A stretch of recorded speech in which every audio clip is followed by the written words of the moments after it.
उत्तराखंड के ऋषिकेश में एक ऐसा मर्डर हुआ है जिसने पूरे देश को हिलाकर रख दिया है। ऋषिकेश में गरीब परिवार की एक बेटी नौकरी करना चाहती थी। उसे एक रिजॉर्ट में रिसेप्शनिस्ट की नौकरी भी मिल गई, लेकिन इस रिजॉर्ट को बीजेपी नेता का बेटा पुलकित चलाता था। पुलकित अंकिता पर गलत काम करने का दबाव डाल रहा था, उसे धमकाता था, उसकी गरीबी का फायदा उठाना चाहता था। लेकिन जब अंकिता इनकार कर देती थी तो उसे नहर में फेंक कर उसे मार डाला गया। अंकिता 7 दिन से लापता थी, लेकिन पुलिस की तरफ से भी लापरवाही हुई। जांच में ढिलाई की गई और 7 दिन तक लड़की की तलाश नहर में तैरती रही। तो लगातार कोशिश के बाद आज जाकर उसकी बॉडी रिकवर हुई है। 19 साल की अंकिता की डेड बॉडी आज सुबह एसडीआरएफ की टीम ने नहर से बरामद की। इस घटना से पूरा उत्तराखंड नाराज है और जनता यह सवाल पूछ रही है कि क्या नेता का बेटा होने की वजह से आरोपियों के बचाने की कोशिश हुई, लेकिन जब इसमें सीएम ने दखल दिया तो यहां पर केस तेजी से आगे बढ़ा। जितना बड़ा केस था उतनी बड़ी लापरवाही भी हुई। उत्तराखंड की जनता पूछ रही है कि तहसील स्तर पर कार्रवाई में देरी क्यों हो गई? पटवारी ने गंभीरता से जांच क्यों नहीं की? पटवारी ने पुलिस को तुरंत सूचना क्यों नहीं दी? और 7 दिन तक डेड बॉडी नहर में क्यों पड़ी रही? क्या यह सब कुछ एक बीजेपी नेता का बेटे को बचाने के लिए किया गया?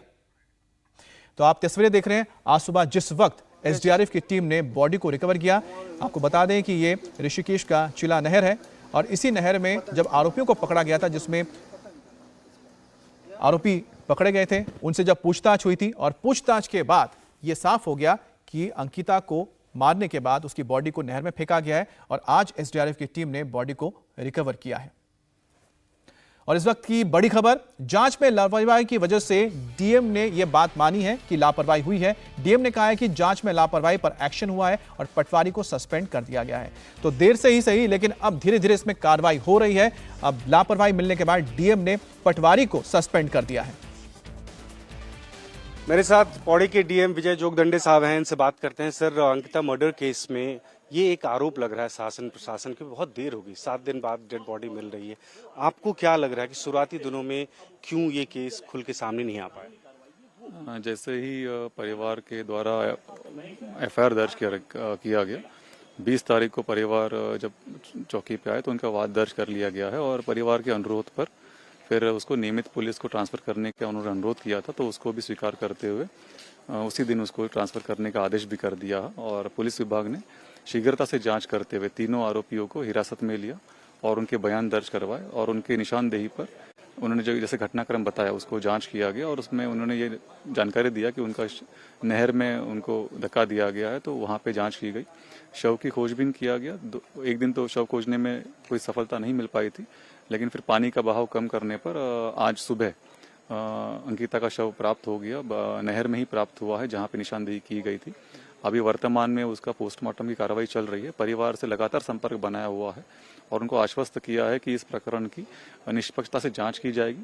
सभी गंभीर धाराओं में मुकदमा दर्ज किया गया है और अभी पोस्टमार्टम का कार्रवाई के दौरान निर्देश हमने ये दिया है कि पैनल के माध्यम से पोस्टमार्टम किया जाए और पोस्टमार्टम की गतिविधि को वीडियोग्राफ भी किया जाए ताकि न्यायालय के सामने सभी तथ्यों को सही ढंग से रखा जा सके। सर, लेखपाल के ऊपर में कार्रवाई हुई, क्या आपको लगता है शुरुआती 2-3 दिन में तहसील स्तर पे इसमें कोई चूक हुई है या कोई कनाइवेंस आपको नजर आया आप लेखपाल? कल मैंने परिवार से पूरा बात किया। अंकिता के जो पिताजी हैं वीरेंद्र सिंह भंडारी जी, उनसे बात किया, उनके भाई हैं उनसे बात किया, तो उनके द्वारा जो तथ्य बताए गए हैं उसमें ये नज़र में आ रहा है कि पटवारी की लापरवाही नज़र आ रही है। तो उसको देखते हुए उनको वर्तमान में सस्पेंड किया है, निलंबित किया है और एक जांच अधिकारी गठित किया हुआ है। शासन द्वारा भी इस प्रकरण को देखते हुए एक एसआईटी का गठन किया गया है और एसआईटी भी अपनी जांच निष्पक्षता से कर रही है, ऐसा परिवार को आश्वासित किया गया है। क्योंकि अभी मामला जांच के दौरान है, इसमें कई और तथ्य सामने आ सकते हैं, तो जितनी जानकारी अभी हमको प्राप्त है हम सबके सामने रख रहे हैं। सर, इस रिजॉर्ट पे जो कार्रवाई हुई है वो किसके तहत हुई है? क्या गैर कानूनी था यहाँ पे या कि ये प्रशासन को पहले पता नहीं था? अभी सारी बात को हम जांच कर रहे हैं। इसमें जो जो तथ्य सामने आते जा रहे हैं, जो भी अनियमितता प्रकरण में आ रही है उसकी जांच की जा रही है। अभी इसमें ये भी जांच करेंगे कि और ऐसे रिजॉर्ट कितना है जहाँ जहाँ पर अनियमितता से निर्माण किया गया है, नियमानुसार कार्रवाई नहीं की गई है। अगर प्राधिकरण के क्षेत्र में तो प्राधिकरण कार्रवाई करेगा, तहसील के क्षेत्र में तहसील कार्रवाई करेगा। अगर प्राधिकरण से बाहर का क्षेत्र हो तो जिला पंचायत को भी अधिकार है, तो हम उनका भी सहयोग ले सकते हैं। सर, घर वालों को कब तक डेड बॉडी मिल जाएगी और अंतिम संस्कार के लिए क्या प्रक्रिया आप लोग अपनाएंगे? अंतिम संस्कार का निर्णय परिवार का है, क्योंकि ये उनका अपना निजी निर्णय होगा। उनका जो भी सहयोग चाहिए हम प्रदान करेंगे।